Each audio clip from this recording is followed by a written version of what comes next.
selamat siang kakak-kakak sekalian.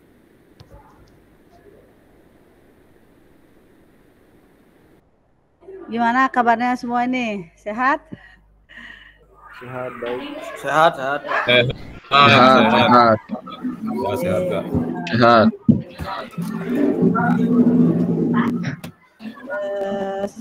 Sambil menunggu teman-teman yang lain ya, mungkin sedang ada kendala di sinyal. Tadi ada yang WA belum bisa masuk karena sinyalnya jelek. Tolong saling bantu dihubungi di ya kakak-kakak semua. Untuk yang sudah bergabung terima kasih. Sebelum memulai pertemuan kita kali ini, kita di 1.5 kita mulai dengan doa terlebih dahulu. Bisa dibantu doa dulu, mungkin satu orang.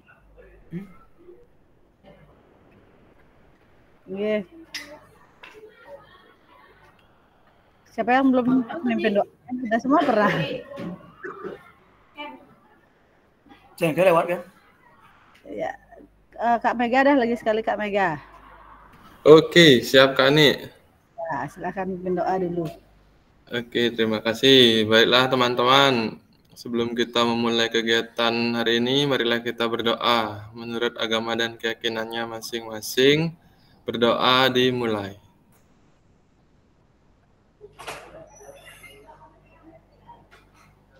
Berdoa selesai. Terima kasih Kak Ani, waktu saya kembalikan.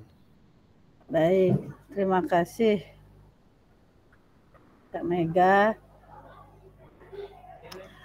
Oke, baik kakak-kakak semua. Kita kembali lagi di Jimit hari ini. Kemarin itu ya sebelum kita memulai ya, saya sempat membuka di modul 1.5-nya. Nah, jadi mengenai pengembangan kurikulum PJOK, saya mengingatkan kembali selain tugas-tugas yang harus diberikan, juga di sana ada sesi diskusi. Nah, di sesi diskusi itu mohon juga kakak-kakak membuat atau mengetik di sana. Itu kan bisa melalui HP juga bisa. Jadi semualah berdiskusi di sana. Memang saya ada baru beberapa saja yang saya komen, yang lainnya sudah saya baca-baca juga. Untuk yang belum, nanti tolong ikut di sesi diskusi.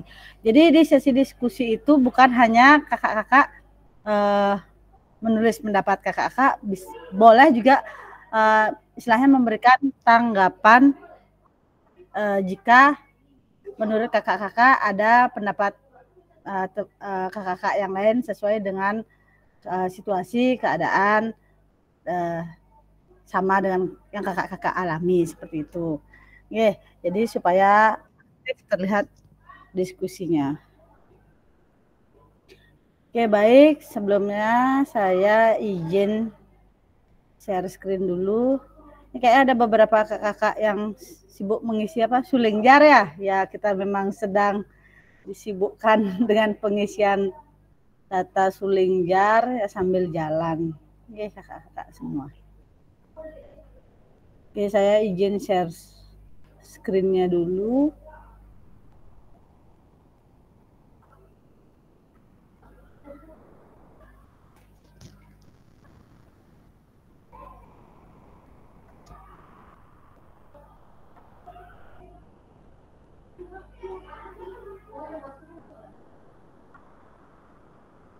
Sudah terlihat nggih? Sudah terlihat. Sudah. Baik, terima kasih. Ya, yang pertama, salam Om Swastiastu. Tadi juga kita sudah buka dengan doa seperti biasa untuk mengawali kegiatan kali ini.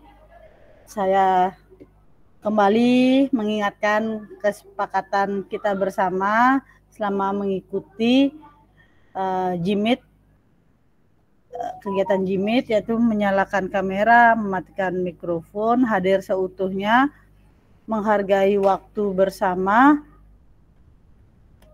maksimalkan fitur chat. Jika ingin berpendapat, silahkan kakak raise hand. Jika ada gangguan teknis, itu merupakan hal yang wajar. Oke. Nah, baik kakak-kakak semua, ini tujuan sesi kita kali ini, yaitu peserta dapat memahami 3 karakteristik utama kurikulum Merdeka, serta keterkaitannya dengan prinsip pemikiran Ki Hajar Dewantara. Kemudian yang kedua, peserta mampu memahami pengembangan kurikulum PJOK. Yang terakhir, peserta mampu memahami penyusunan program PJOK yang berkualitas dengan backyard design. Nah, sebelum saya lanjut, ini saya ingin tanya dulu. Kakak-kakak sebelumnya sudah pernah mendengar istilah backyard design itu belum ya? Ada yang sudah pernah?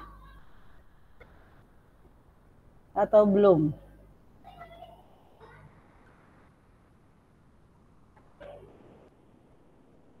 Gimana? Belum pernah mendengar ya? Untuk backyard design itu?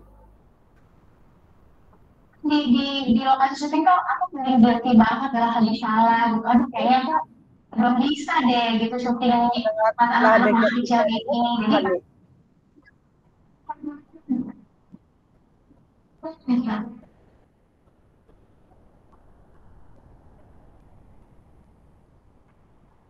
Jadi berarti ini belum mungkin ya, kakak semua tidak ada, masih bingung kelihatannya mengenai backyard design. Nah, agenda kita hari ini itu kita akan membahas mengenai backyard design tersebut. Kemudian yang kedua adalah pengembangan kurikulum PJOK, dan yang ketiga pemikiran Ki Hajar Dewantara dan kurikulum Merdeka.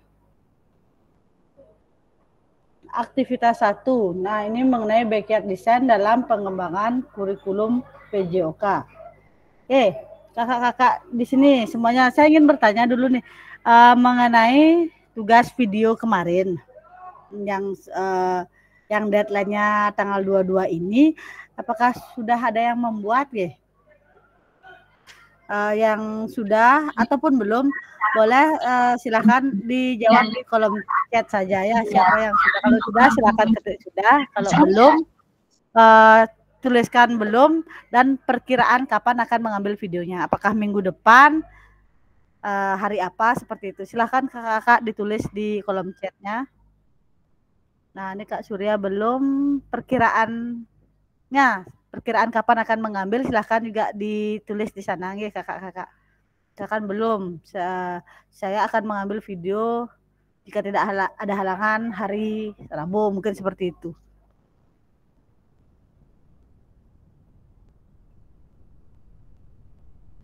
Banyak, ada kakak yang belum ya.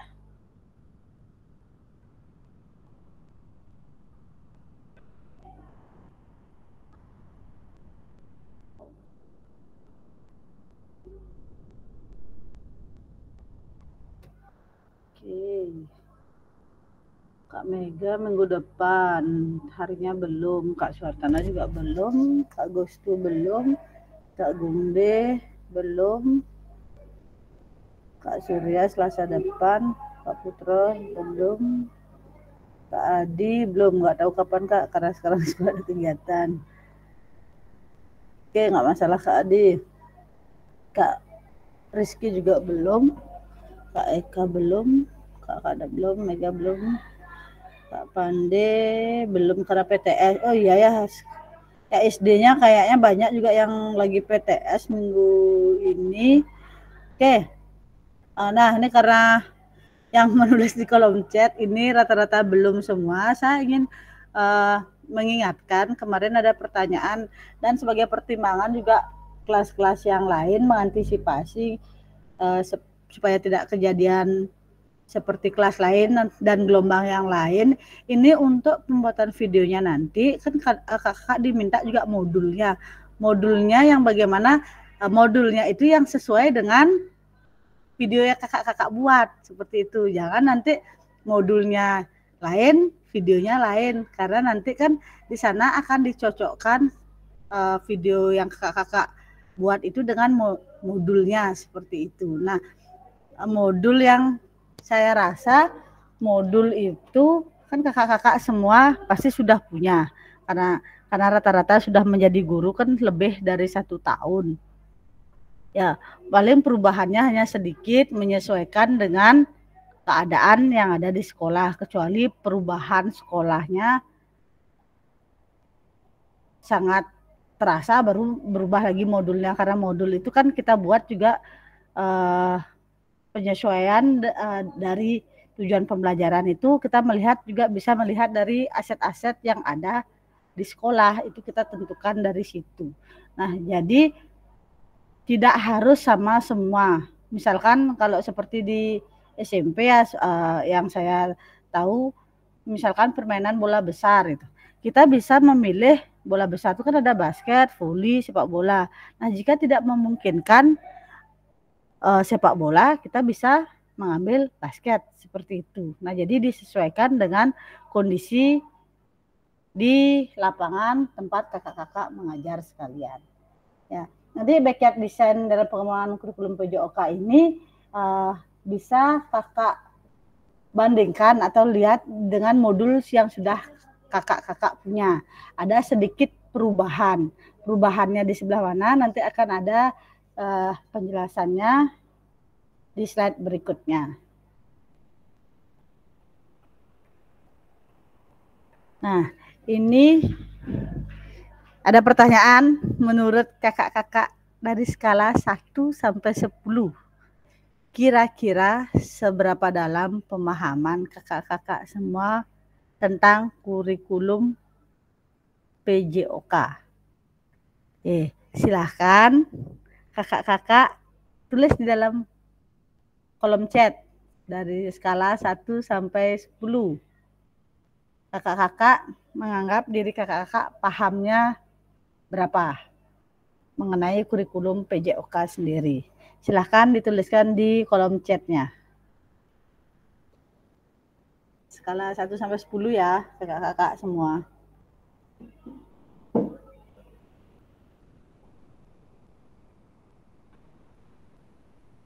Silahkan ditulis kakak-kakak. Apakah 9? Apakah ya berapa? Terserah kakak-kakak. Kan kakak-kakak yang mengetahui kemampuan kakak-kakak sendiri. Silahkan ditulis di kolom chat. Skala 1 sampai 10 pemahaman kakak-kakak mengenai kurikulum PJOK. Silahkan diketik Kak Gongde Nina.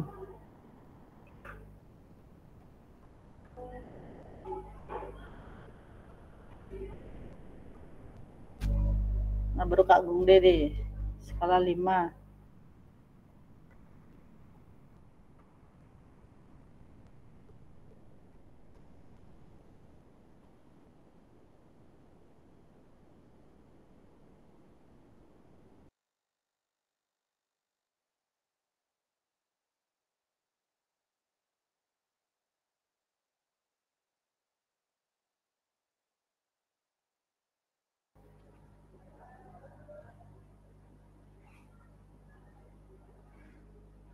Kak Loya 5, Kak Dana 5, Kak Gus Budi 7, Kak Adi 6.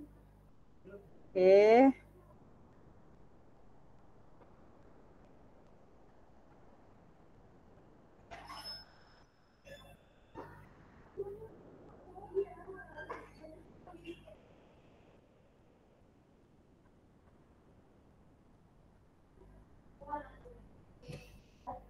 Ini bervariasi 5, 5, 7, 5, 5, 6, 5, 5, 5, 5. Banyak yang menulis 5. Kenapa menulis 5? Apakah angka aman? Di tengah-tengah itu 5. Ya, kan seperti itu. Oke. Mohon perhatian kepada anak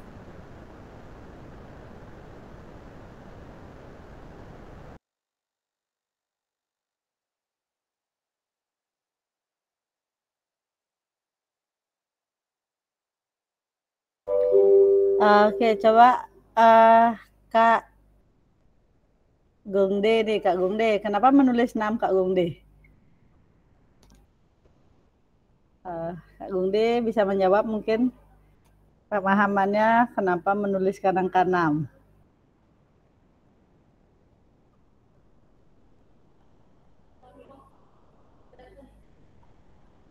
Kak Gungde, mana dia Kak Gungde ya? Apa terpental ini?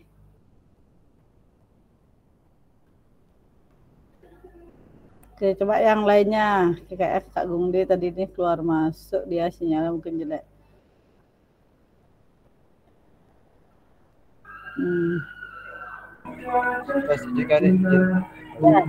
Oh, dia. Kenapa menulis angka 6 Kak Gungde? Skalanya. Menurut saya sih pengetahuan saya sampai 6 aja Kak, karena yang saya tahu kalau kurikulum PJOK itu kurikulum yang fokus pada pengembangan keterampilan dan interaktif siswa untuk berpartisipasi dalam kegiatan fisik. Dengaran Kak? Iya, agak kecil sih suaranya Kak Gungde, suara yang nyanyi yang agak masuk nih. Ya, Kak, mohon maaf ada kegiatan acara. Iya. Oke, terima kasih Kak Gungde. Ya, yang lainnya ini apakah 5 ini menjadi angka aman? Makanya banyak yang menulis 5. Ya, mungkin dibilang paham, tapi dibilang bingung juga bingung ya, karena memang seperti kita tahu ya, kurikulum kita terjadi perubahan. Mudah-mudahan nanti tidak perubahan menteri, apakah ada pergantian kurikulum lagi. Kita masih menunggu hal itu juga. Jadi ini kakak banyak yang menuliskan ke angka 5. Nah, oke, jadi ini sebelum ke materi yang tadi, backyard design, kemudian dan yang lainnya, saya ingin mengetahui jawaban dari kakak-kakak semua. Menurut kakak-kakak, apa tujuan dari adanya pelajaran PJOK di sekolah? Silahkan mungkin mulai menjawab di kolom chat. Saya tunggu 5 menit. Di kolom chat boleh mulai menjawab. Apa tujuan dari adanya pelajaran PJOK di sekolah? Menurut kakak-kakak, kenapa pembelajaran PJOK itu, PJOK ya, bukan olahraga lagi. Apa tujuan dari adanya pelajaran PJOK di sekolah kakak-kakak?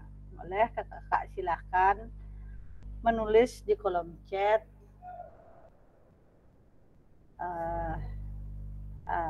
Saya tunggu 5 menit jawabannya.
Kak Pande ini sudah menjawab, kemudian Kak Rizky juga sudah.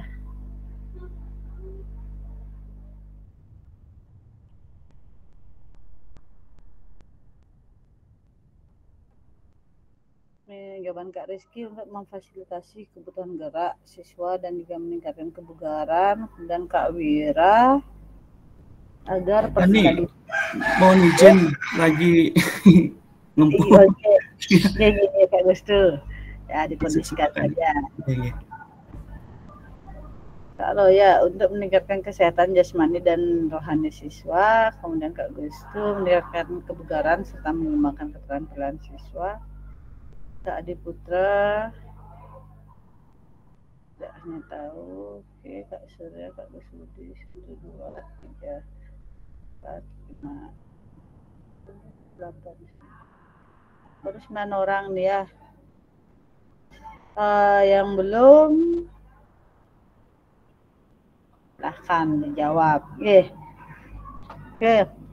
Dari jawaban kakak-kakak semua ini menarik sekali sebenarnya apa tujuan dari pembelajaran PJOK yang ada di sekolah. Ya, rata-rata kakak-kakak menjawab intinya itu adalah kita memfasilitasi kebutuhan gerak peserta didik. Kemudian ini jawaban dari Kak Pande juga sangat bagus, yaitu agar terjadinya perubahan holistik dari peserta didik, baik dari aspek pengetahuan, keterampilan, dan sikap. Ya, jadi kita tidak hanya terpaku hanya bagaimana peserta didik itu istilahnya bergerak. Nah, itu yang kemarin kan miskonsepsinya, olahraga berarti acuannya yang penting gerak aja peserta didik, tidak seperti itu. Jadi diharapkan nanti terjadi perubahan holistik dari peserta didik itu, baik dari aspek pengetahuan, keterampilan, dan sikapnya. Nah, ini pada slide berikutnya. Menurut capaian pembelajaran PJOK Kurikulum Merdeka, oh ya, ini kakak-kakak di SD. Nah, kalau SMP kan semua juga sekarang sudah Kurikulum Merdeka. Ya, yang kemarin K13 itu yang terakhir di kelas 9. Sekarang saya rasa semua sudah Kurikulum Merdeka. Begitu pula dengan yang SD. Ya, kalau SD kan sudah semua juga nih. Sudah Kurikulum Merdeka. Ya, semua Kurikulum Merdeka. Nah, ini capaian pembelajaran atau yang familiar di CP dalam PJOK di Kurikulum Merdeka tahun 2024. Nah, di sini dikatakan bertujuan sebagai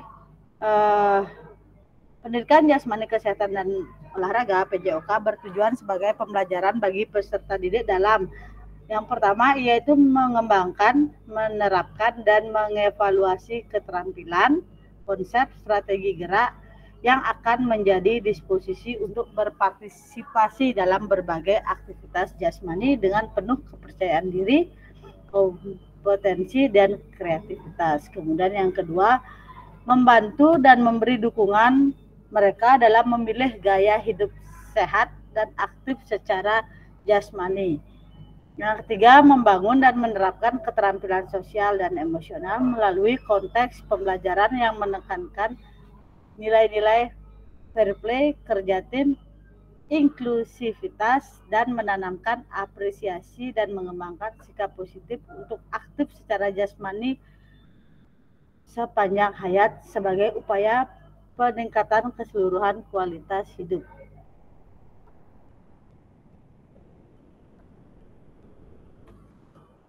Nah, ini adalah CP PJOK pada Kurikulum Merdeka. Di sini kembali ditekankan bahwa membantu dan memberi dukungan mereka, maksudnya di sini adalah peserta didik dalam memilih gaya hidup sehat dan aktif secara jasmani. Kemudian di sini juga tadi ada membangun dan menerapkan keterampilan sosial dan emosional peserta didik itu sendiri.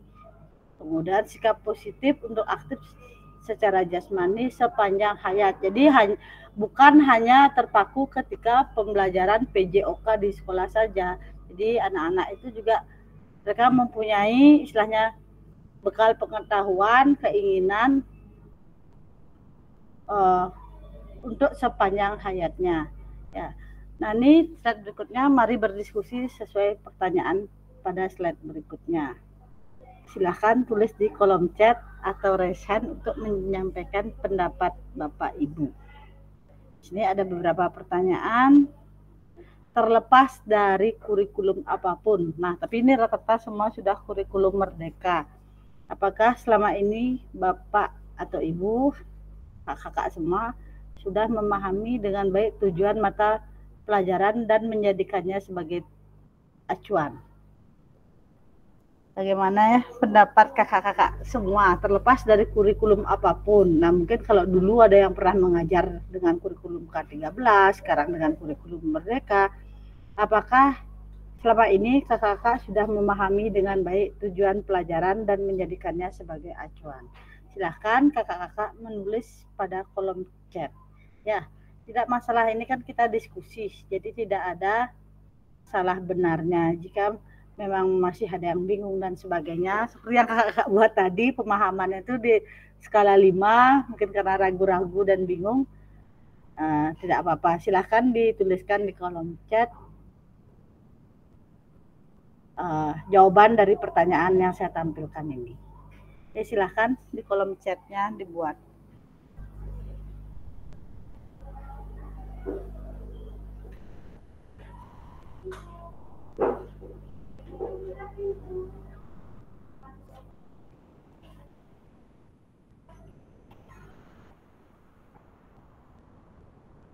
Oke, silakan kakak ya, bisa dituliskan di kolom chatnya.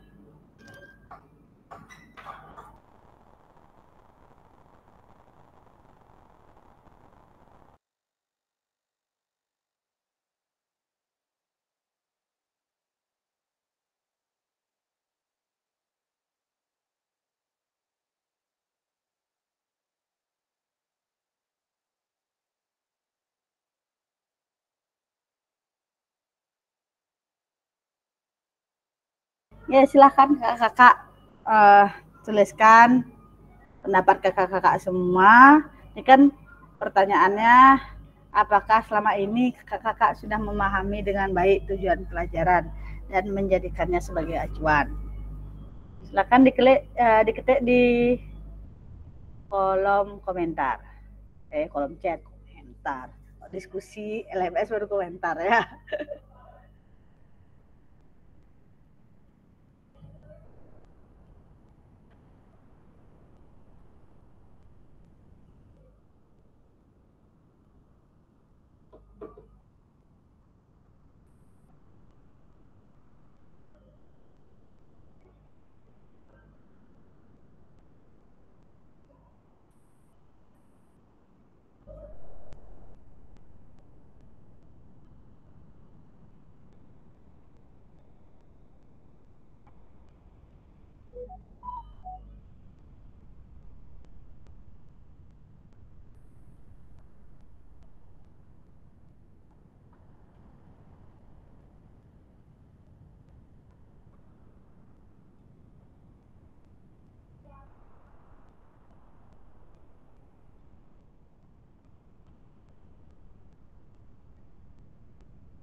Ini baru yang menjawab Kak Gus Budi, Kak Agus Setiawan,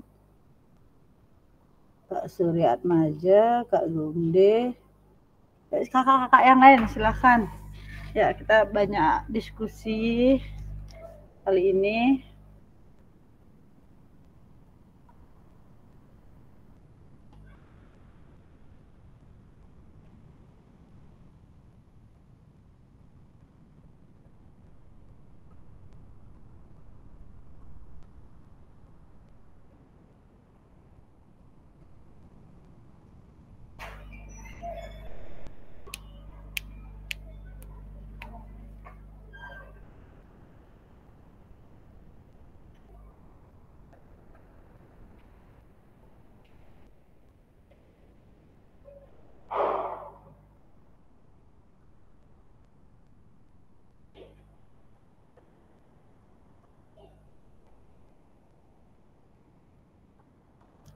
Oke, baik kakak-kakak semua. Ini sudah beberapa yang menjawab. Nah, tujuan mata pembelajarannya itu dijadikan sebagai acuan ya tentu saja, karena kita kan membuat, misalkan kita membuat modul itu kan kita harus tahu tujuan apa yang ingin dicapai, memang seperti itu. Dan kita juga akan sama melaksanakan pembelajaran tentu mengarah ingin mencapai tujuan yang telah kita tetapkan.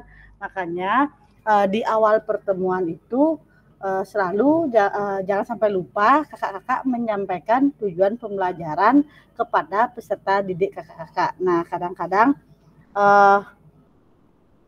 banyak yang lupa, jadi kadang saya pun pernah seperti itu. Ketika memulai pembelajaran, kita hanya berfokus kepada aktivitas pembelajarannya saja. Ya, jadi kita tidak menyampaikan kepada anak-anak apa tujuan pembelajaran kita kali ini. Kita hanya menyampaikan materi, kemudian setelah penyampaian materi kita mengajak anak-anak pemanasan, melakukan aktivitas pembelajaran. Kadang-kadang tujuan pembelajaran tidak kita sampaikan kepada anak-anak. Nah, sebenarnya itu hal yang penting dalam proses pembelajaran, karena ketika kita sudah menyampaikan tujuan pembelajaran, peserta didik kita juga akan mengerti dan tahu kemana arah tujuan pembelajaran kita pada pertemuan hari itu. Ya, seperti itu. Kemudian tujuan pembelajaran ini kan sebenarnya dalam kurikulum Merdeka nih kita yang bisa memilihnya, karena memang CP sudah disediakan. CP sudah disediakan, sekarang kita diberikan kebebasan untuk memilih tujuan pembelajaran mana yang akan ingin kita pilih. Dengan apa kita memilihnya? Kita bisa melihat dengan yang pertama, aset yang ada di sekolah. Kemudian juga istilahnya culture yang ada di sekolah itu apa yang bisa berjalan. Ya, jadi tidak dipaksakan harus semua CP yang disediakan. CP itu kan sebenarnya sudah ada pada PM. Ya, di PMM itu sudah ada. Itu bisa kita download, kita bisa baca di sana, lalu kita sendiri bisa memilih dan memilah yang mana yang sesuai bisa kita laksanakan di sekolah kita mengajar masing-masing, seperti itu. Jadi dengan kita memilih di awal yang mana bisa terlaksana, dengan juga kita melihat pemanfaatan aset yang dimiliki oleh sekolah kita, satuan pendidikan kita, saya rasa untuk mencapai tujuan pembelajaran itu pasti tidak akan susah.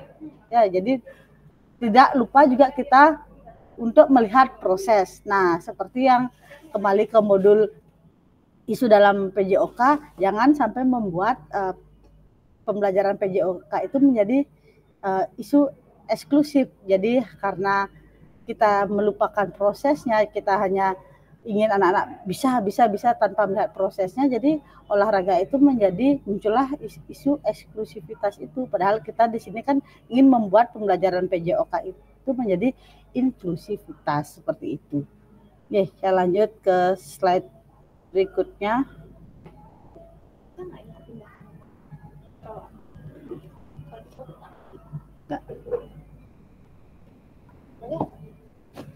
Ya. Dalam konteks kurikulum Merdeka, apakah tujuan-tujuan ini bisa dicapai? Nah, seperti yang sudah saya sampaikan tadi,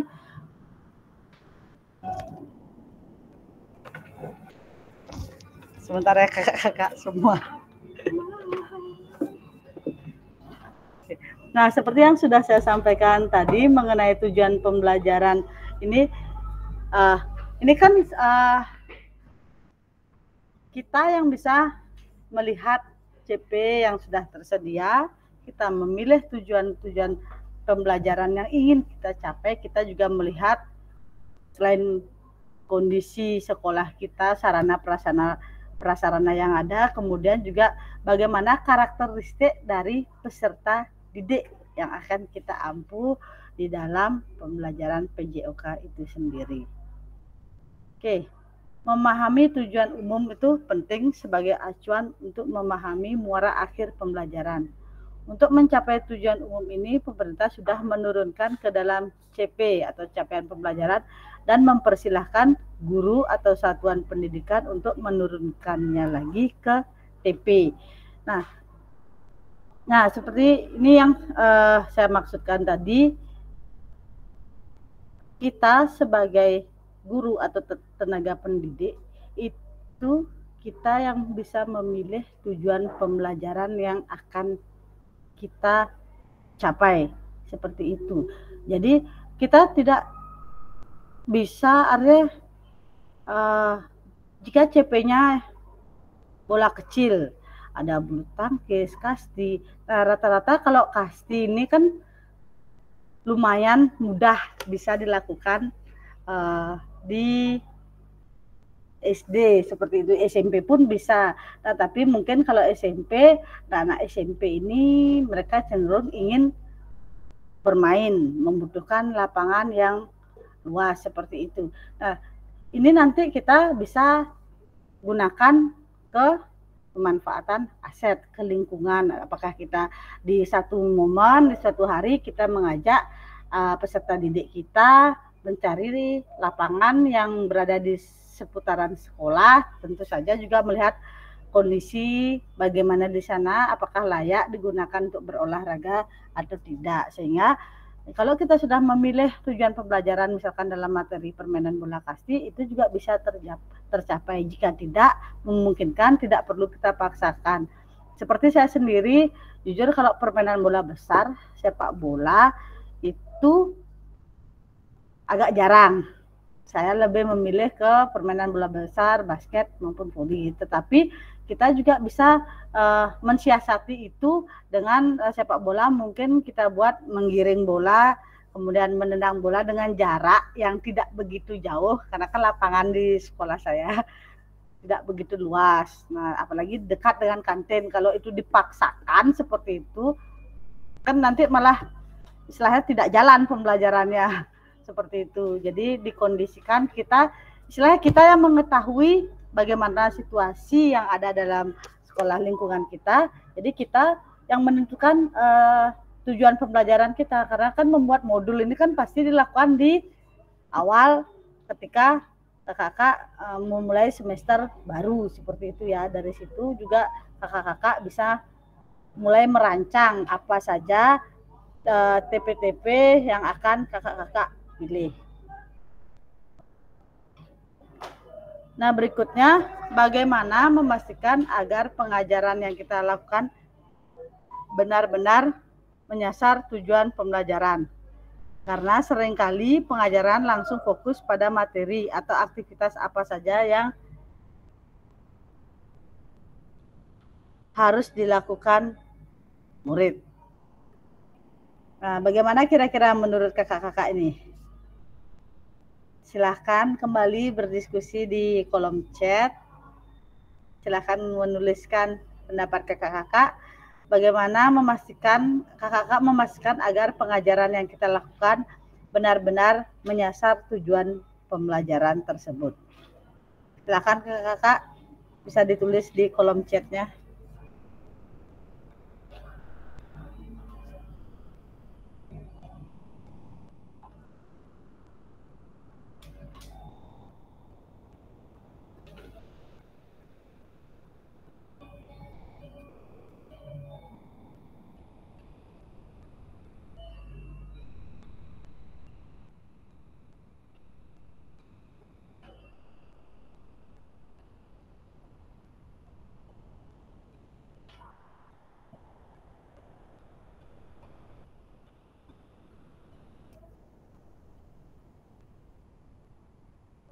Ya, silahkan diketik ya.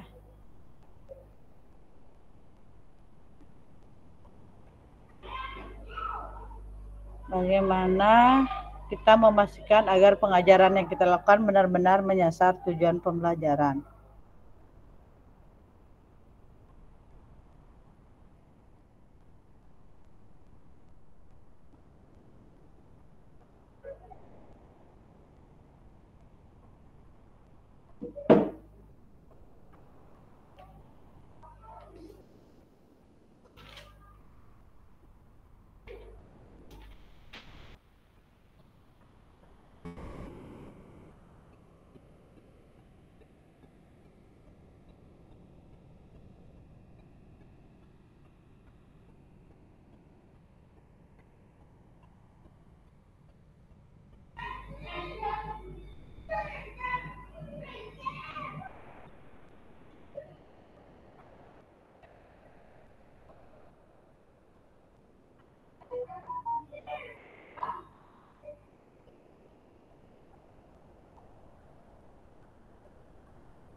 Oke, kakak silahkan. Belum ada yang menjawab ini.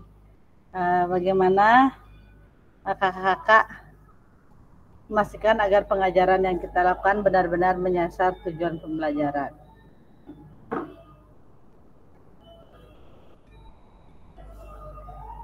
Baru Kak Gus Budi yang mengetik.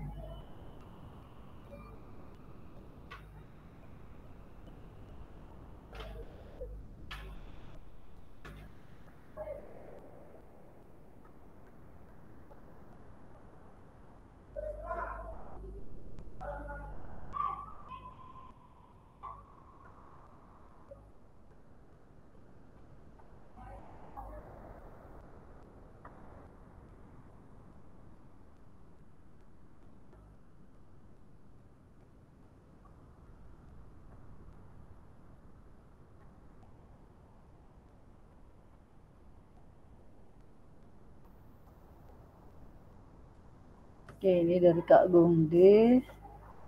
Agar benar menyasar tujuan pembelajaran.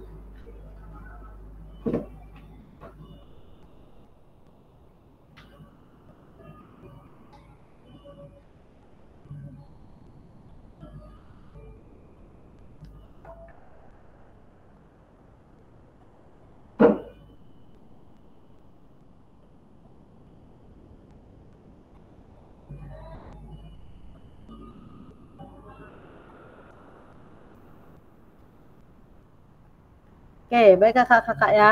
Ya, dari yang sudah kakak-kakak tulis di kolom chat ini, ya tentu kita memang harus memperhatikan sarana prasarana yang tersedia, kemudian agar pengajaran kita lakukan benar-benar menyasar pada tujuan pembelajaran, juga kita tidak lupa melakukan refleksi pada akhir pembelajaran. Ya, dengan melakukan refleksi itu kan kita jadinya mengetahui apakah tujuan kita itu sudah tercapai kah atau belum nanti ketika akhir pembelajaran yang sudah kita lakukan. Seperti itu. Nah, ini dari Kak Surya Atmaja untuk memastikan pengajaran yang kita lakukan benar-benar menyasar tujuan pembelajaran, yaitu dengan melakukan penyusunan pembelajaran yang terstruktur dan melakukan refleksi. Ya, oke. Baik. Kemudian dari Kak Dana, cara yang saya lakukan adalah dengan membuat modul ajar karena di sana akan ada tujuan yang akan dicapai. Ya.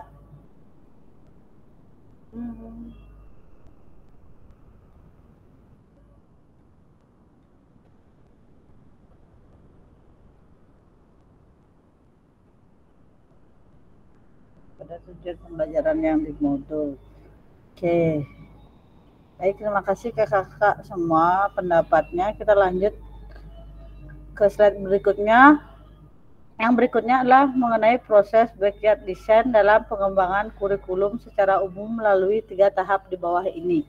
Mengidentifikasi capaian pembelajaran, menentukan metode penilaian, kemudian yang ketiga yaitu merancang pengalaman belajar dan strategi pembelajaran. Nah, jadi ini ya perbedaan backyard design dari modul ajar. Mungkin di modul ajar yang sebelumnya itu asesmen atau penilaian itu kan rata-rata dibuat di terakhir di bawah setelah aktivitas pembelajaran kita susunannya. Nah, pada backyard design ini Kak Ani, ya, izin ke belakang sebentar Kak. Oke Kak Rizky. Pada backyard design ini, nah yang pertama kita adalah mengidentifikasi capaian pembelajaran, kemudian yang kedua adalah menentukan metode penilaian. Jadi asesmennya itu naik dia di atas setelah tujuan pembelajaran. Kenapa? Karena setelah kita mengetahui tujuan pembelajaran, dengan adanya asesmen itu kita bisa mengetahui apakah tujuan, bagaimana cara kita dalam mencapai tujuan pembelajaran tersebut. Ini mungkin ada salah satu dari kakak-kakak di sini bisa share screen. Jadi tidak masalah modulnya belum sesuai atau bagaimana. Saya hanya ingin melihat bagaimana modul kakak-kakak yang biasa kakak-kakak gunakan. walaupun modul yang sebelumnya juga masalah ditampilkan saja sebagai perbandingan istilahnya dalam backyard design ini. Mungkin Kak Pande bisa bantu. Siap Kak Nek. Ya, silakan share screen ya. Dan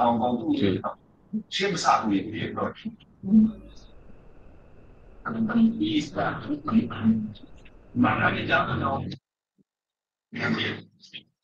Satu siang juga ya. Yang seharga Rp200.000. Tapi menurut saya tuh, karena kan view-nya juga, memorinya juga nanti masih ya. Mas-Rp ya?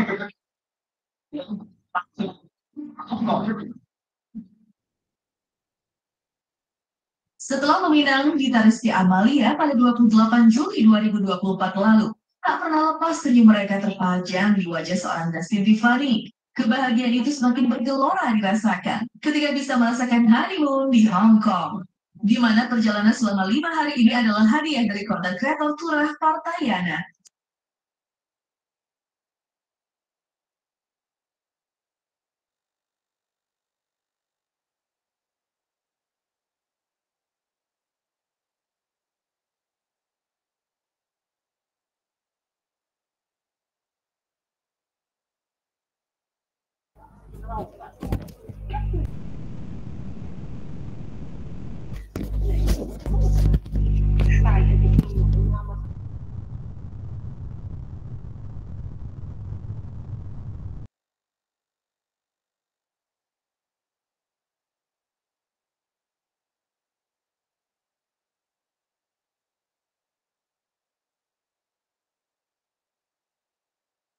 Rp1.000. Izin Kak, sudah kelihatan Kak?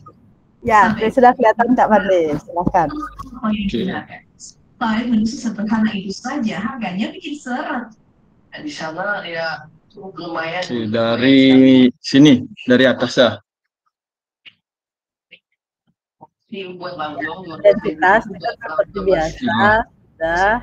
Oke, kemudian profil pelajar Pancasilanya juga di sana sudah. JP 1 kali pertemuan. Ini harus ada nasi. Yang di sini JP juga ya satu pertemuannya ya.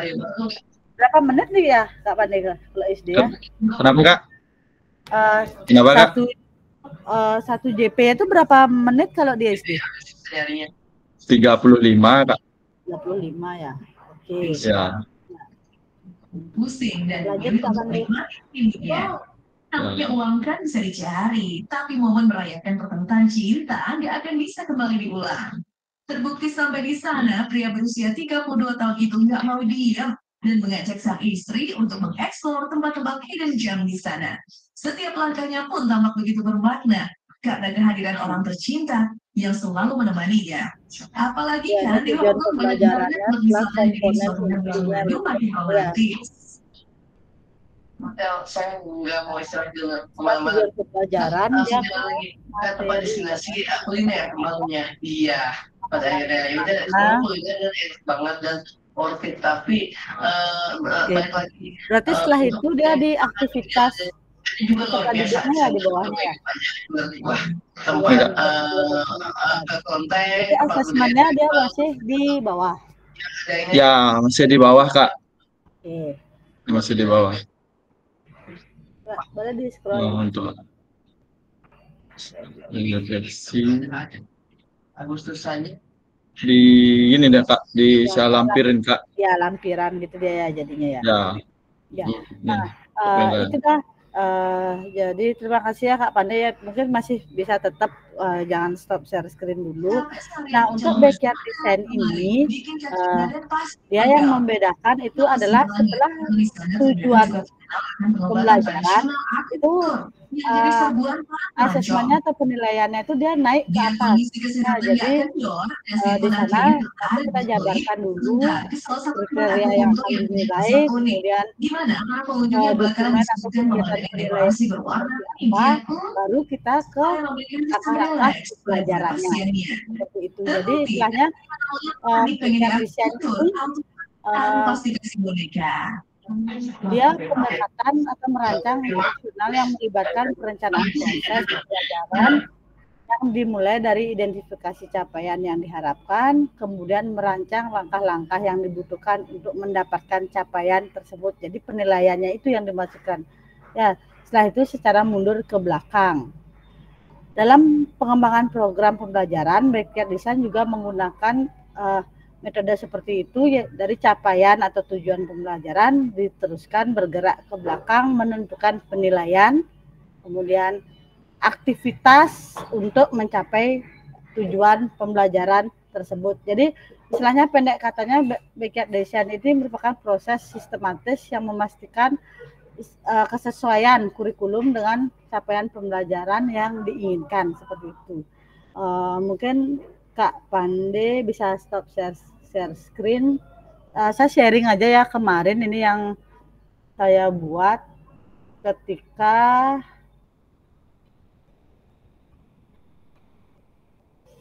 saya mengikuti PKG ini.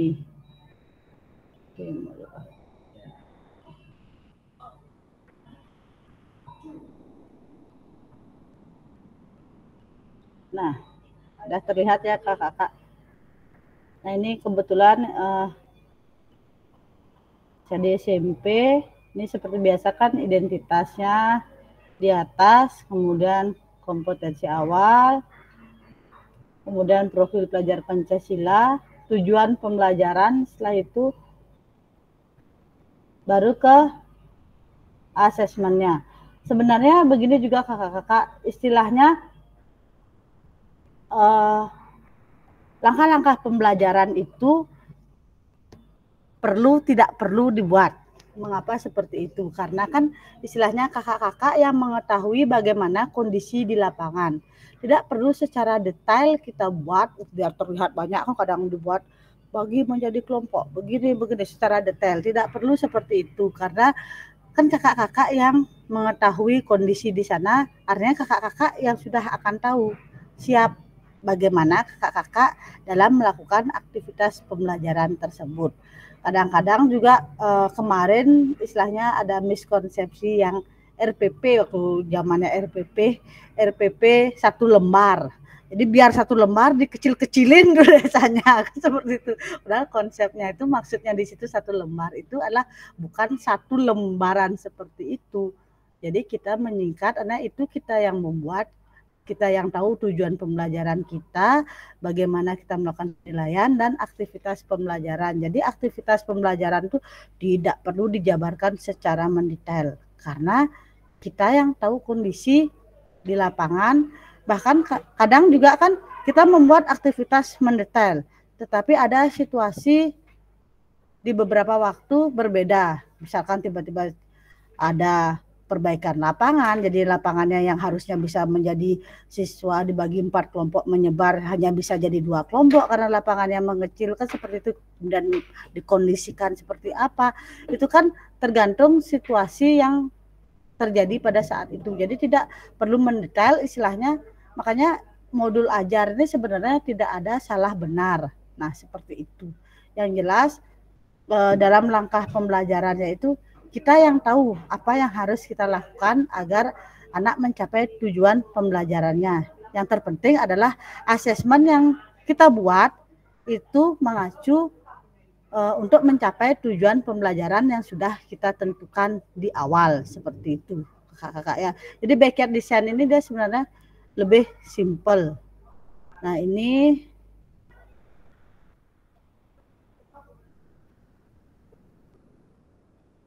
di sini setelah tujuan pembelajarannya, kemudian asesmen, kemudian oke lanjut di pertemuan.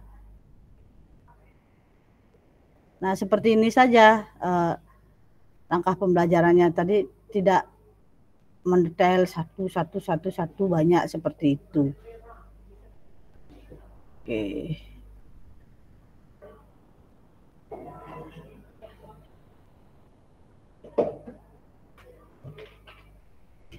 Saya lanjut dulu ke PPT yang tadi juga.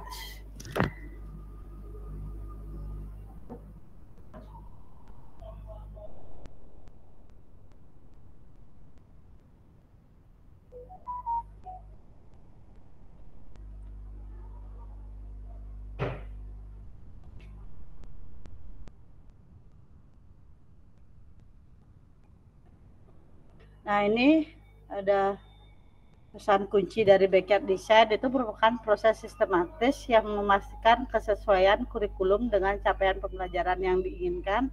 Backyard Design juga pada akhirnya membantu guru menyelaraskan antara tujuan, langkah pembelajaran, dan penilaiannya.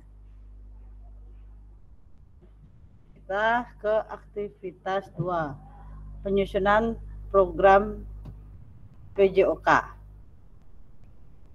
Jadi, kurikulum berbasis standar, manakah yang benar? Definisi di bawah ini. Ya, sebelum menjawab ini, saya ingin tahu dulu kalau kakak-kakak semua rata-rata kalau modul ajar ini dibuat sendiri atau dengan KKG ya. Kalau KKG ya benar KKG. Kalau di MGMP di SMP itu kan sebenarnya dulu, tapi sudah lama sekali pernah, artinya dibuat satu orang kemudian disebarkan seperti itu. Tapi kemarin terakhir memang MGMP SMP-nya ini sudah akan berkumpul dan ada agenda lain lagi, sampai sekarang belum. Kalau di SD gimana ya, di KKG-nya? Apakah Dentem kumpul dengan Dentem kemudian membuat modul ajar bersama-sama, atau kakak-kakak di sini hanya dengan rekan guru di sekolahnya? Kalau Kak Gostu, Dita, gimana Kak Gostu kalau pembuatan modulnya? Kalau saya Kak ini kadang bikin sendiri, kadang juga berkumpul juga dengan teman-teman yang ada di Gugus Kak ini. Ya, kalau bisa salah berkumpul dengan teman-teman di Google kan mungkin dibuat, nanti kita bisa memilih yang kira-kira mana bisa diterapkan di sekolah kita seperti itu kan ya. Iya Kak ini. Nah, ini kakak-kakak semua dari ketiga ini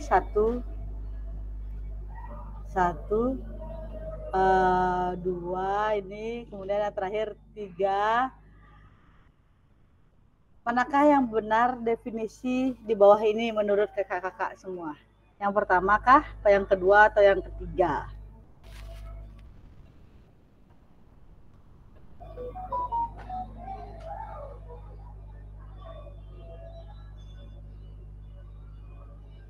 Tak di kolom chat aja ya, dijawab ya. Terus silakan ketik 1, 2, 3. Yang mana? 3.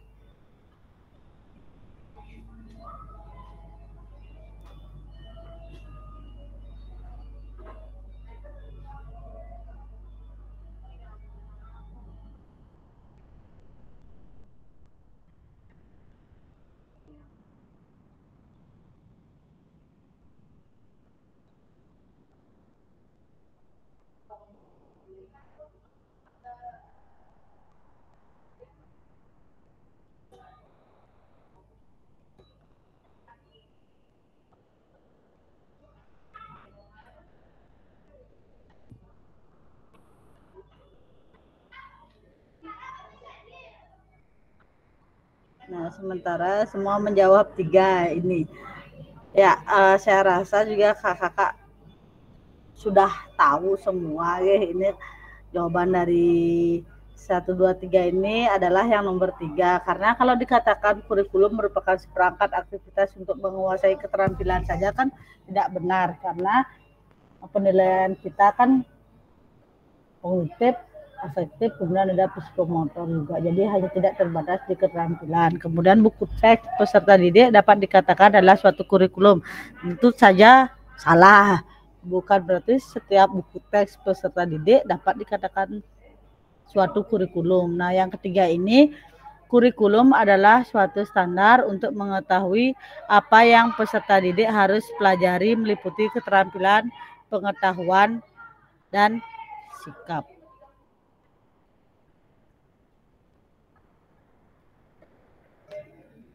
Kita lanjut ke komponen kurikulum pada satuan pendidikan pelaksana kurikulum merdeka.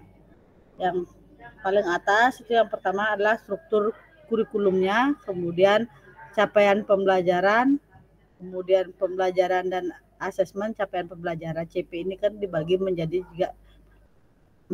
TP seperti itu. Kemudian perangkat penggunaan perangkat ajar, kemudian kurikulum satuan pendidikan.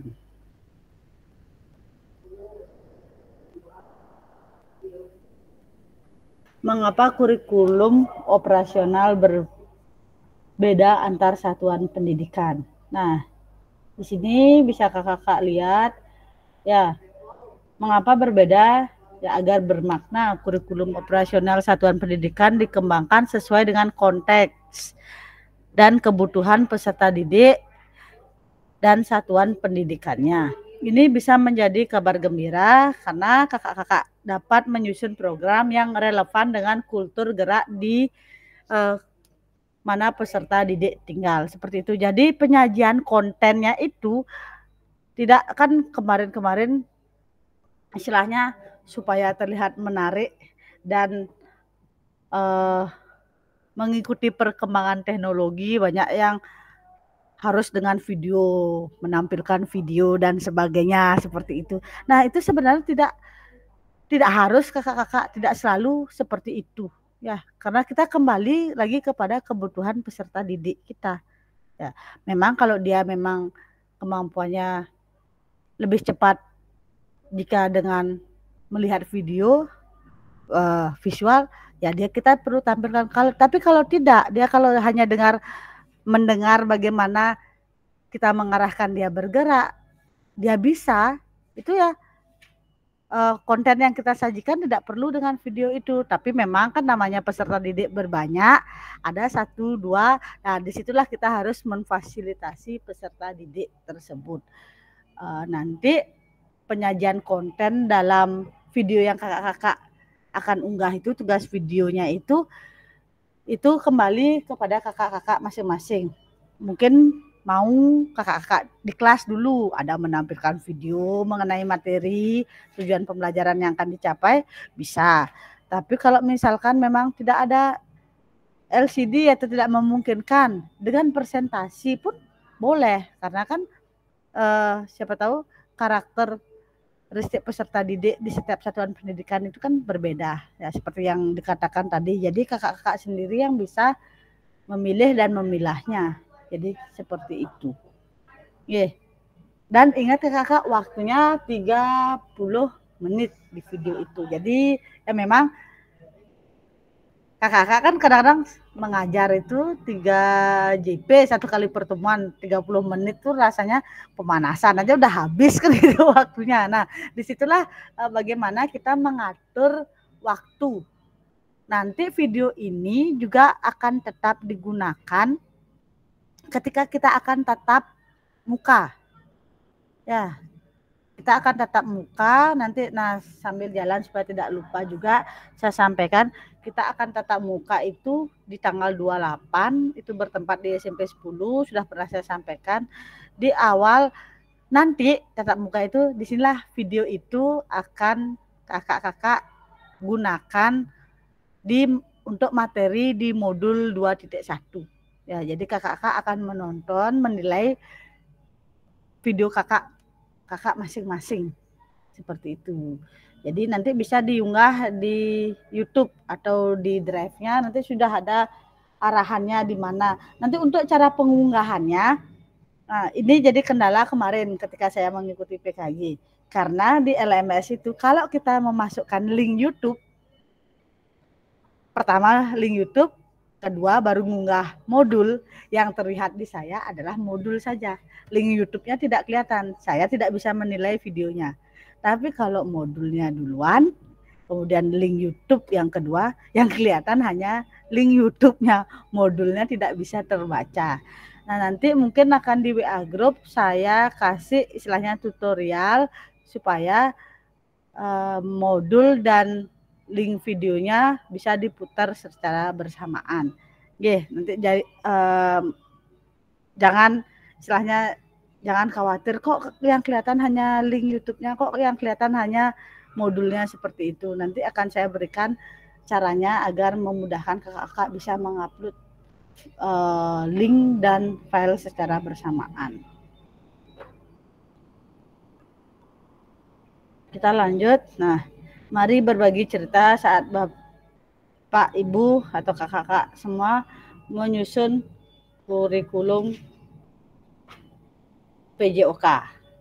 Mungkin 1 atau 2 dari kakak-kakak bisa menceritakan pengalamannya dalam penyusunan modul ini, bagaimana alurnya. Yang pertama, apakah berkumpul dengan rekan-rekan di gugus atau membuat sendiri dengan yang sudah ada, kemudian menyesuaikan dengan karakter peserta didiknya. Mungkin 1 orang, siapa? Kak Surya Atmajah. Tadi kan Surya Jaya sudah. Kak Surya Atmajah Ya. bisa Kak? Ya, terima kasih Kak. Ya, pengalaman saya selama menyusun kurikulum PJOK, biasanya saya mengajak teman terdekat di sekolah terdekat yang satu gugus untuk menyusunnya. Kemudian saya sesuaikan juga dengan kondisi yang ada di sekolah, dengan aset, dengan faktor lingkungan juga. Anak-anak kita kan beragam ya, dari latar belakang yang beragam juga. Jadi kita sesuaikan dengan kebutuhan anak-anak. Demikian sih Kak. Oke, baik Kak Surya. Jadi untuk penyusunan kurikulum PJOK ini kita lebih ke modulnya ya. Modulnya tadi Kak Surya itu ada istilahnya agenda rutin nggak? Kan kayak sekarang kombel tuh ya, setiap sekolah pasti punya kombel. Di kombel tersebut mungkin ada agenda penyusunan kurikulum istilahnya per mapelnya seperti itu, Kak Surya. Ya, kalau kombel biasanya di sekolah sih sama teman-teman yang mengajar di sekolah aja. Kalau kombel di gugus ya nak tersusun gini sih, belum terjadwal ya. Belum terjadwal. Kalau yang di sekolah terjadwal, biasanya 2 minggu sekali sih kalau di sekolah.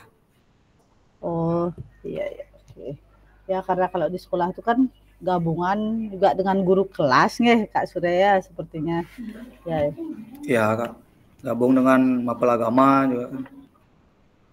Ya, terima kasih Kak Surya. Ya, sama-sama Kak. Kemudian kalau dari Kak Rizky, gimana Kak Rizky? Mungkin boleh berbagi cerita sedikit. Baik Kak,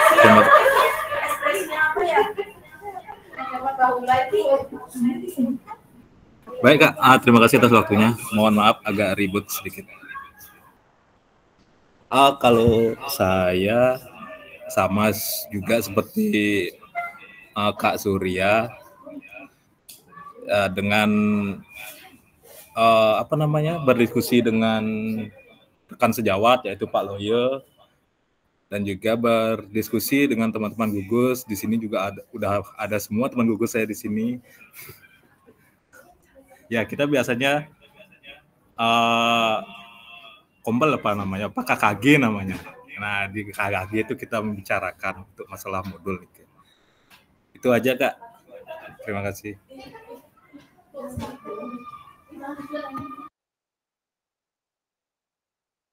Oke, terima kasih Kak Rizky. Nah, di sini ada pertanyaan kedua. Apa saja yang selama ini kakak anggap menjadi sesuatu yang bernilai untuk dipelajari murid di kelas PJOK? Nah, ini jadi ke murid-murid kakak kelas kakak masing-masing ya yang di kelas itu, apa yang kakak anggap bernilai untuk dipelajari murid di kelas kakak. Oke, mungkin siapa yang mau berpendapat? 1-2 orang.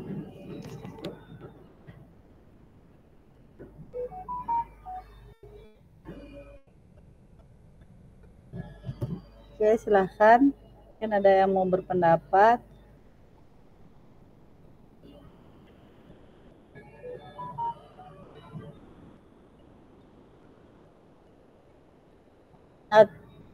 Oke, Kak Gus Budi, boleh Kak Gus Budi. Gimana Kak Gus Budi?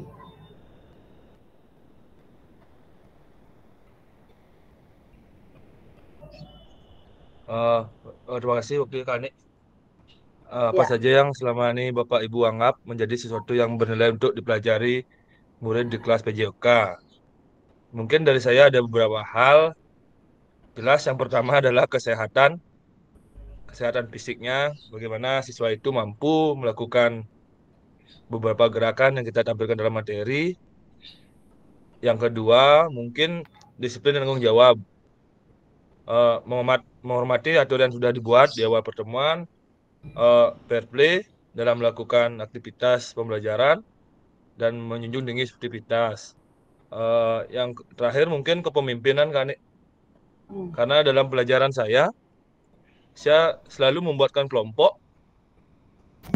Jadi setiap kelompok itu bertugas dan bertanggung jawab terhadap kelompoknya. Apa yang diinstruksikan pendidik bisa menjadi pemimpin yang bagus dalam kelompok. Selalu saya membuat kelompok dalam pembelajaran saya. Ya, itu kepemimpinan itu yang saya maksud.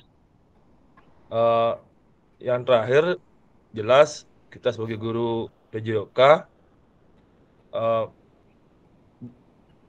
kemandirian siswa. Selain mereka berkelompok, juga mampu untuk mandiri, merencanakan atau membuat tugas-tugas yang diberikan oleh pendidik. Itu aja sih biasanya saya kan nih. Itu yang saya anggap bernilai itu. Ada 4 sih biasanya. Terima kasih Kak Nik waktunya. Ya, baik, terima kasih Kak Gus Budi atas jawabannya tadi. Dari jawaban Kak Gus Budi tadi, sebenarnya kalau saya sendiri pun hampir sama. Cuma yang membedakan saya istilahnya saya membuat di kelas PJOK saya itu tidak ada namanya istilahnya ketua kelas tetap. Nah, kalau di kelas itu kan ada struktur pengurus kelas, ketua kelasnya 1 orang, wakil dan sebagainya. Nah, saya di dalam pembelajaran PJOK untuk melatih kepemimpinan mereka, jadi ketua kelas yaitu selalu berganti setiap minggu dan tidak melihat entah laki-laki atau perempuan. Jadi di sini juga mereka berguna agar mereka bisa dan belajar bertanggung jawab. Anggap misalkan hari ini olahraga yang memimpin adalah anggap namanya Agus gitu. Agus dia yang memimpin kelas tersebut.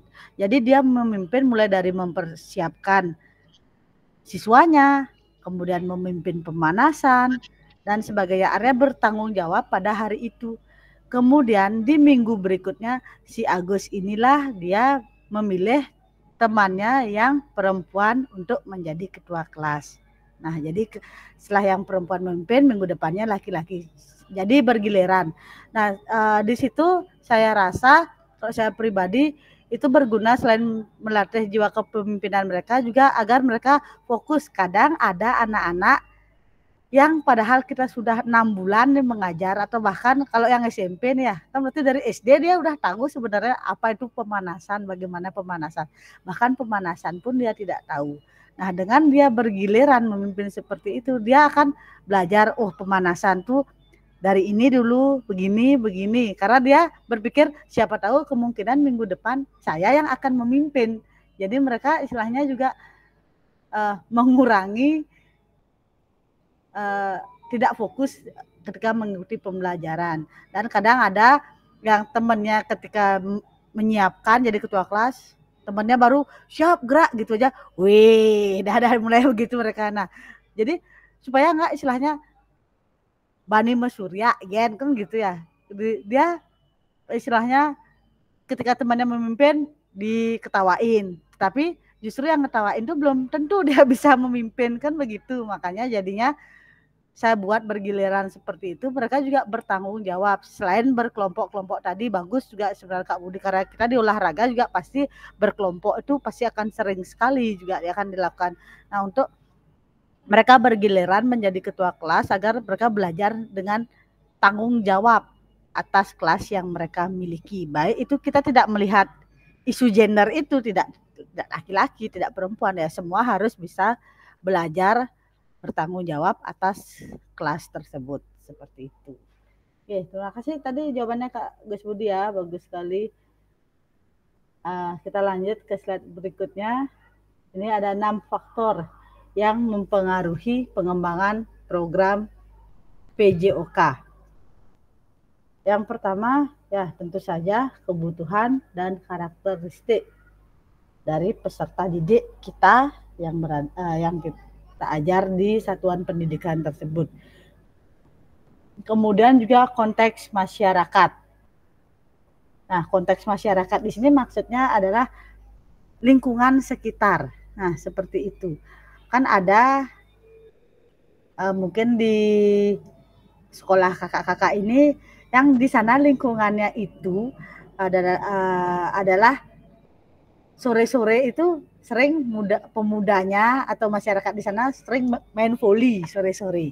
Nah, jadi kadang ada yang seperti itu, olahraga voli itu sangat akrab pada peserta didik. Jadi sebelum kita pernah melatih voli pun ternyata ketika kita berikan, dia bisa ternyata. Ya karena dia kesehariannya itu ya sering bermain voli. Nah, atau kadang ada, kalau saya sendiri kebetulan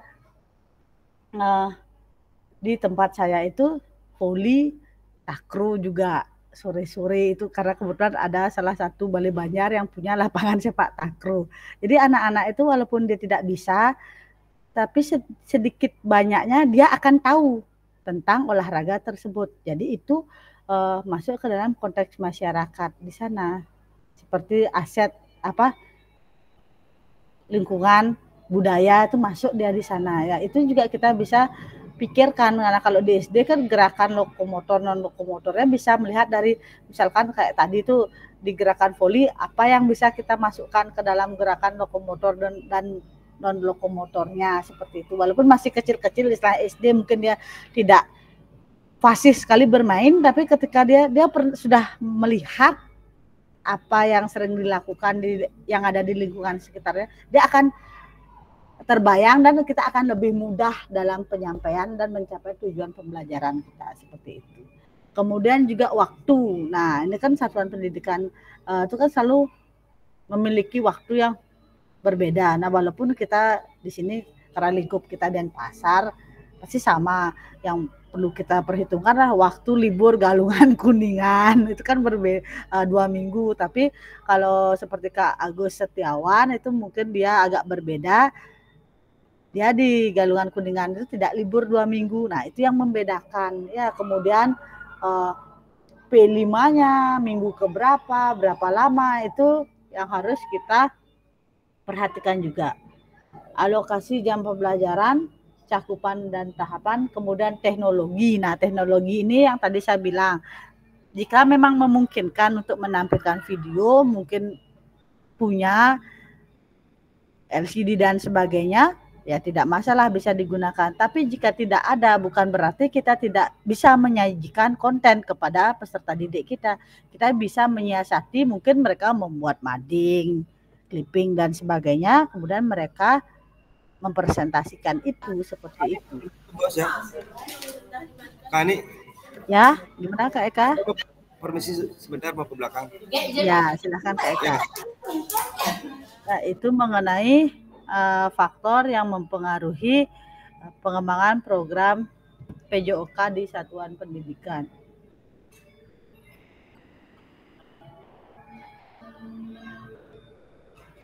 Oke, aktivitas 3, kita ke karakteristik utama kurikulum merdeka dan artikulasi Ki Hajar Dewantara dalam pendidikan nasional.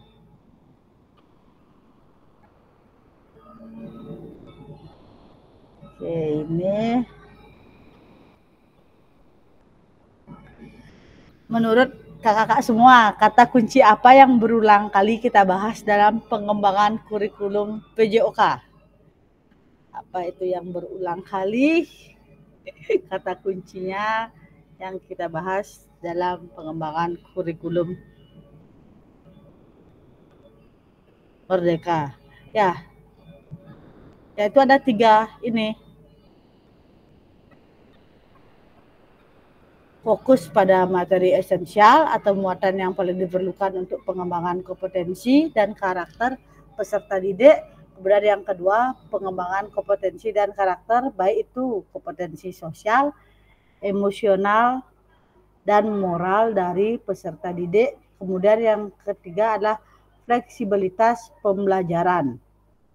Kurikulum dapat disesuaikan dengan kebutuhan pengembangan kompetensi peserta didik, karakteristik satuan pendidikan, dan konteks lingkungan sosial budaya setempat.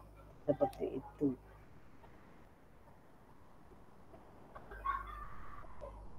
Mari kita diskusikan pemikiran Ki Hajar Dewantara secara lebih jauh dan mengaitkannya dengan karakteristik kurikulum merdeka. Sini. Nah, Ki Hajar menggarisbawahi bahwa maksud pendidikan adalah menuntun segala kodrat yang ada pada anak-anak agar mereka dapat mencapai keselamatan dan kebahagiaan yang setinggi-tingginya, baik sebagai manusia maupun sebagai anggota masyarakat. Oleh sebab itu, pendidik itu hanya dapat menuntun tumbuh atau hidupnya kekuatan kodrat yang ada pada anak-anak agar dapat memperbaiki lakunya, bukan dasarnya, ya. Ini dalam kurung bukan dasarnya. Jadi agar dapat memperbaiki lakunya, hidup dan tumbuhnya kekuatan kodrat anak.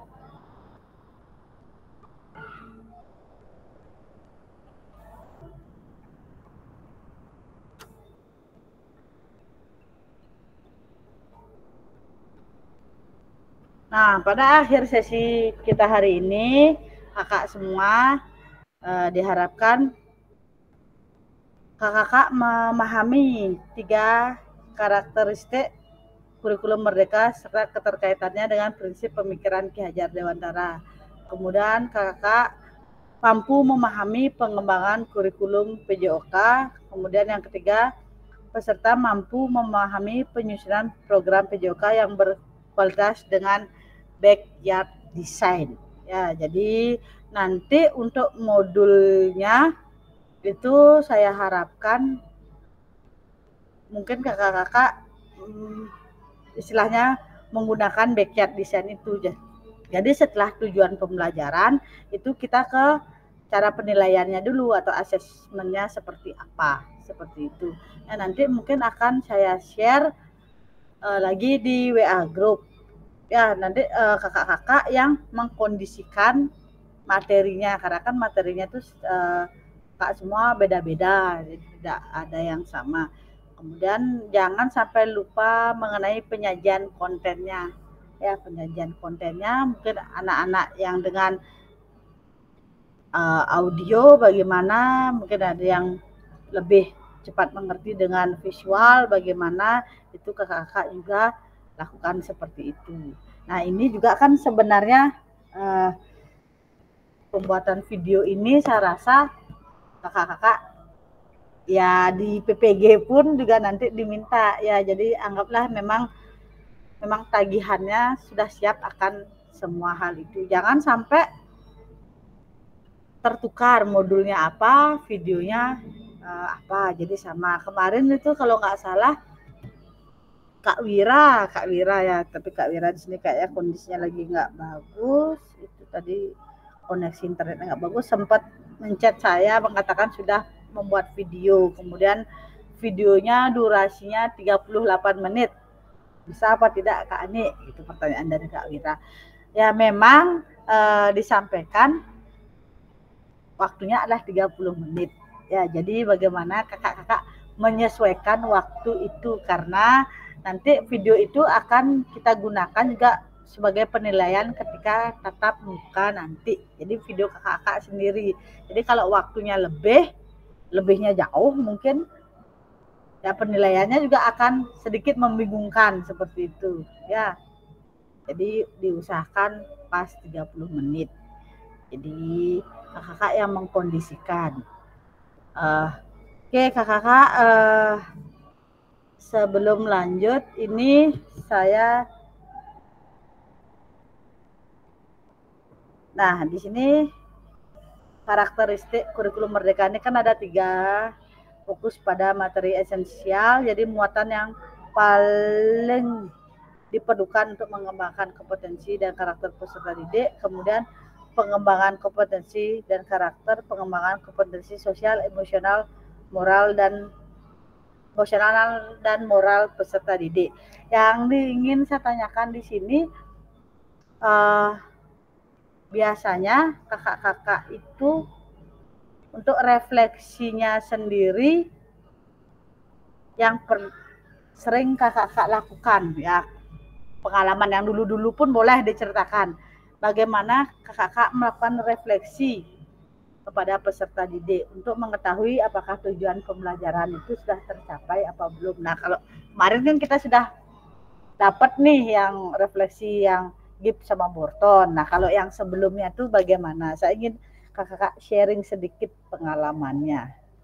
Ya, mungkin 1 orang, siapa ini boleh?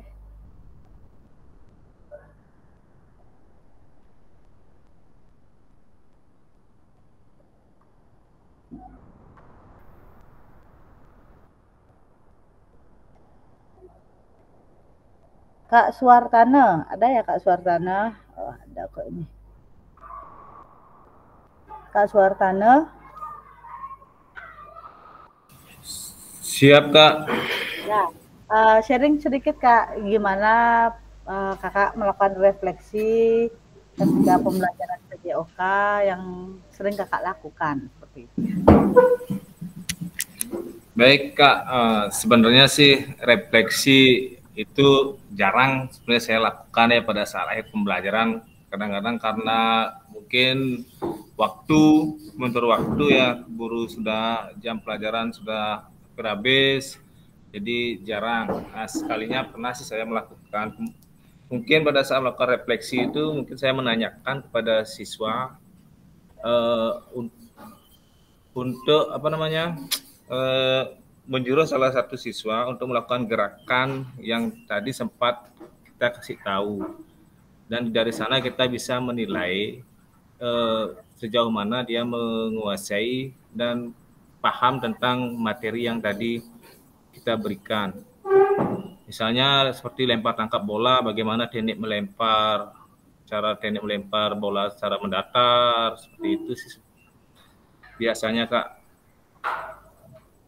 Ya itu aja Kak Ani, kurang lebihnya nanti saya akan lakukan lagi semaksimalnya. Ya, baik, terima kasih Kak Suartana. Ya, kan refleksi itu memang sebenarnya kita lakukan di akhir pembelajaran agar kita juga tahu apakah peserta didik mencapai nggak tujuan pembelajaran yang sudah kita tetapkan di awal tadi. Ya, jangan lupa juga selain tujuan pembelajaran, kesepakatan kelas itu kita ingat, kita harus lakukan sebelum memulai pembelajaran ya, agar kelasnya juga lebih istilahnya lebih bisa kita memanage keadaan situasi kelas itu, apakah kesepakatannya seperti saya tadi yang saya ceritakan pengalaman saya di awal sudah membuat kesepakatan kelas. Kita tidak ada ketua kelas tetap, ketua kelasnya akan seperti ini. Jadi mereka tidak ada istilah nggak siap dan sebagainya. Karena itu sudah di awal kita sudah membuat kesepakatan seperti itu. Ya, jadi itu yang hal-hal yang perlu kita perhatikan. Kemudian ini yang ketiga, ini ada fleksibilitas pembelajaran. Kurikulum dapat disesuaikan dengan kebutuhan pengembangan kompetensi peserta didik, karakteristik satuan pendidikan, dan konteks lingkungan sosial budaya setempat. Nah, kakak-kakak di sini saya rasa mungkin pernah mengalami situasi sarana prasarana. Nah, itu kan yang sangat isu yang sangat ramai dari PJOK yang tidak memadai dan sebagainya. Saya ingin kakak sharing sedikit bagaimana kakak menyiasati itu. Nah, karena saya rasa kan sudah paham mengenai pengembangan aset itu.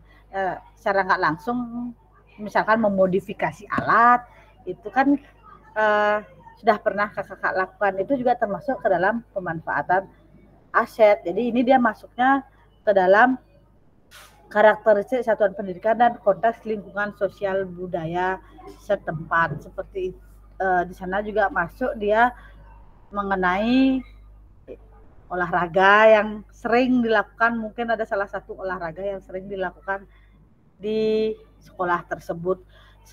Sama ini saya ingin sharing sedikit, kalau nggak salah di salah satu SMP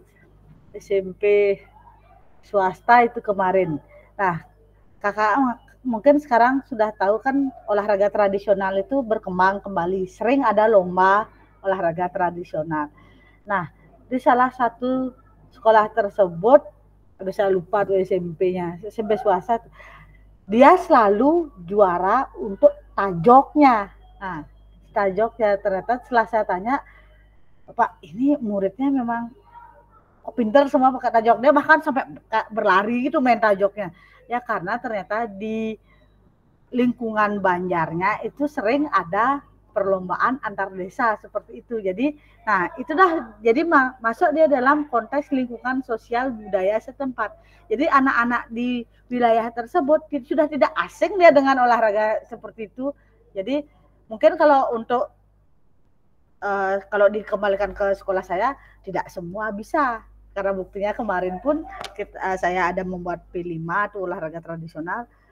Jangankan main tajok, naik aja ada yang nggak bisa. Tapi ada di satu sekolah ya dia olahraga tajok tuh olahraga yang sangat gampang dilakukan karena dia ternyata kultur budaya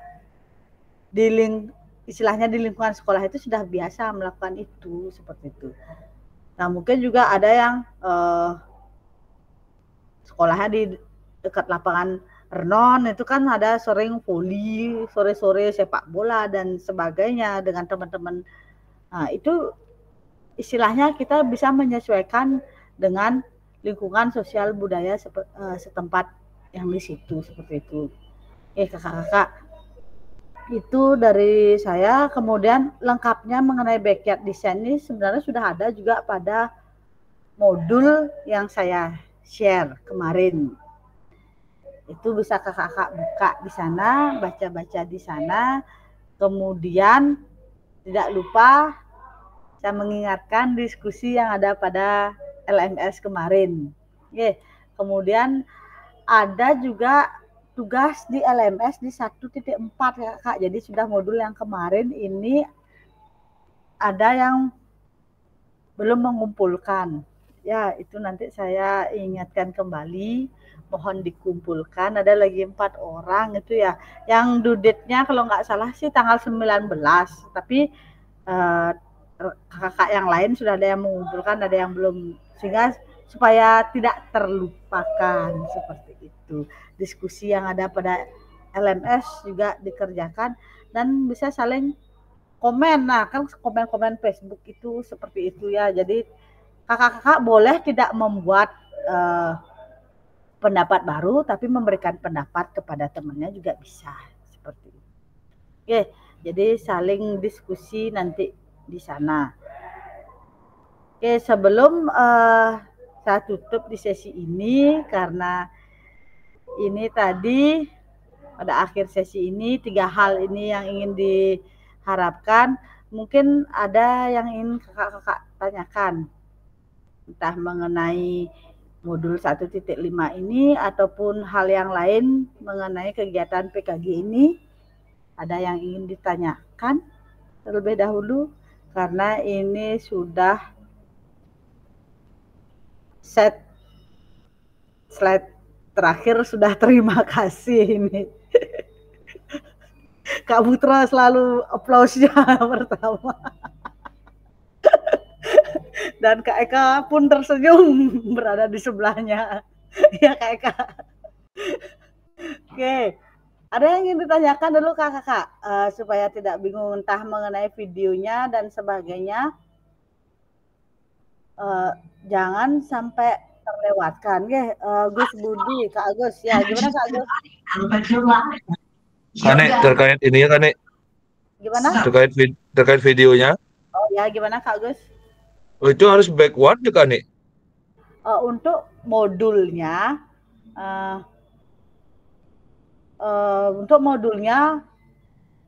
diusahakan sudah menggunakan susunan backyard desainnya. Tapi kalau memang waktunya mepet, boleh sih pakai yang karena kita istilahnya kita juga sudah menyiapkan dari awal tahun ajaran kan ya kakak. Nggak masalah, yang penting istilahnya jangan jauh melenceng aja Kak Gus dari aktivitas pembelajarannya itu. Terus kok nih itu 30 menit dari absensi, presensi sampai penutup 30 menit. Ya. Ya, memang ya bingung kan. Jujur saya pun kemarin waktu melaksanakan tugas tuh ngebut jadinya, dan banyak. Kenapa dibuat 30 menit? Jadi istilahnya itu karena yang pertama agar memudahkan dulu kakak mengupload, kan seperti itu. Nanti akan dibawa ke YouTube dan sebagainya. Kemudian mumpung ingat juga tidak lupa, tidak ada editan dan tidak perlu menambahkan audio apapun ya, takutnya nanti di YouTube itu kena apa istilahnya ya, copyright seperti itu, malah nggak bisa keputar, nanti nggak bisa ditonton seperti itu ya. Murni apa adanya saja, dibuat 30 menit. Kenapa 30 menit? Karena nanti ketika kita akan tatap muka itu ada satu sesi kita menilai, kakak menilai video kakak sendiri, jadi kita sama-sama menonton video itu selama 30 menit dulu sambil kakak menilai. Jadi kalau dibuat 1 jam terlalu lama waktunya untuk di materi itu ya, dikondisikan aja. Saya juga kemarin itu pasien dia cuma 1 kali 2 kali dah selesai, apa dia harusnya ya, seperti bang terburu-buru, dikondisikan lagi saja. Satu kan nih, lagi satu ya. Mungkin ini agak detail nih ya. Dari saya kan bisa dari kelas tuh kan nih ya, boleh di cutting tuh, orang berjalan ke lapangan di cut aja langsung di lapangan gitu, dari kelas langsung ke lapangan, atau video natural tuh kayak PBG itu kan ada video natural tuh yang di kelas emang jalan kita terus ikuti sama kameramennya. Karena arahannya itu memang no edit Kak Gus Budi, apa gimana ya, natural berarti ya. Ya, kelas ke lapangannya lumayan jauh Kak Gus Budi ya? Enggak sih, saya coba nanya aja biar nanti nggak salah nanti. Iya. Dekat ke saya dekat. Apa-apa. Natural aja Kak. Ya siapa tahu ada teman-teman yang lain juga kan. Iya. Iya. Makasih kan, itu saja dari saya. Ya. Kemudian kakak yang lain tadi siapa, Resen ya? Kak Surya Resen tadi.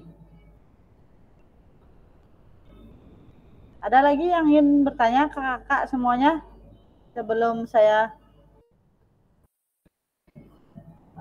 mengakhiri sesi ini? Tadi videonya ya Kak Pande, gimana Kak Pande? Kak, saya sedikit bertanya Kak, terkait dengan tatap muka nanti, mungkin gambaran awalnya berapa JP di setiap harinya itu, terus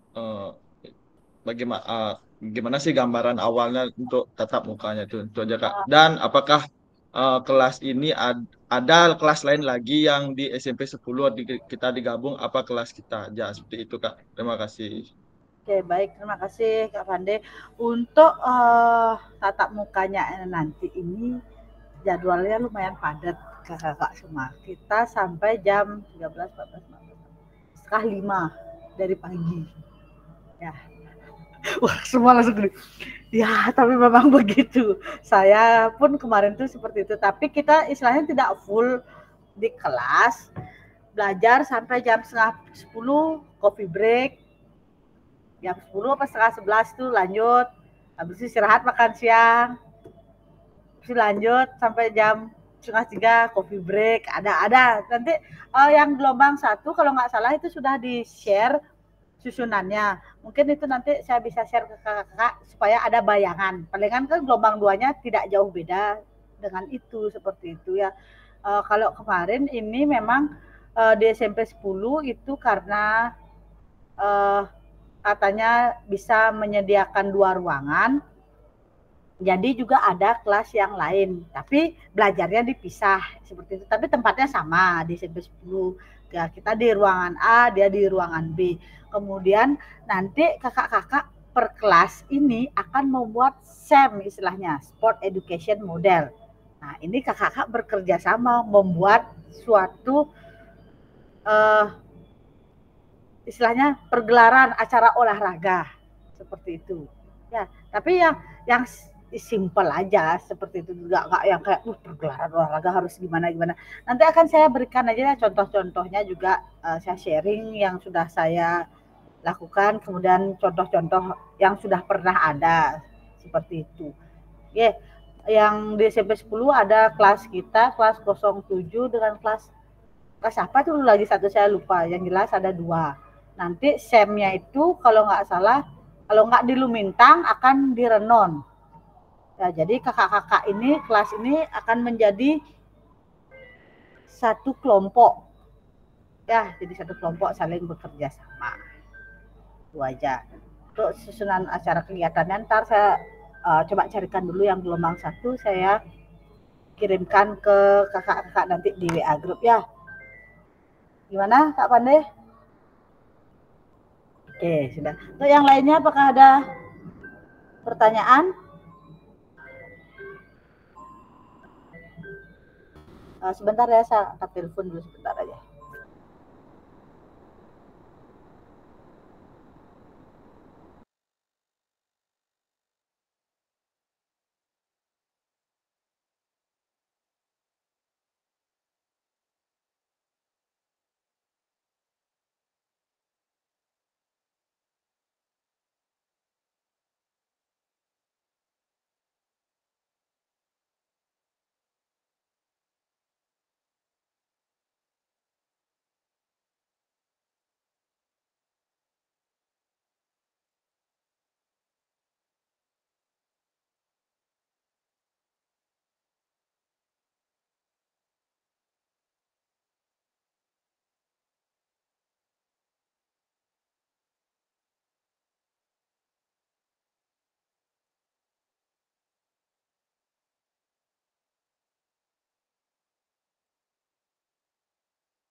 Oke, kakak-kakak semua, mohon maaf tadi ya, karena kita ada orang tua siswa tadi menelpon.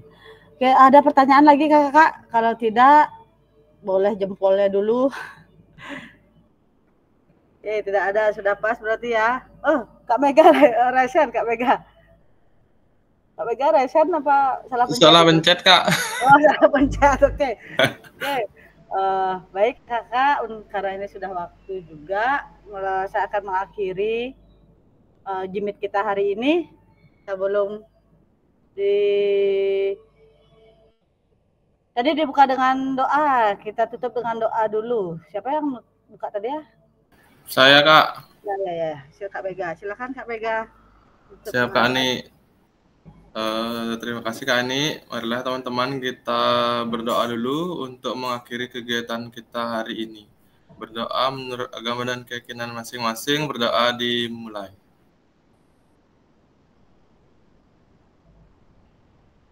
Doa selesai. Terima kasih Kak Ani. Baik, Kak Pande, tolong. Foto bisa Kak Pande, sinyalnya bagus. Siap, aman Kak, aman. Oke. Mengingatkannya Kak, nanti jangan lupa stop record Kak ya. Ya. Oke. Saya stop recordnya dulu baru foto ya. Oh iya, boleh. Oke. Saya stop record dulu.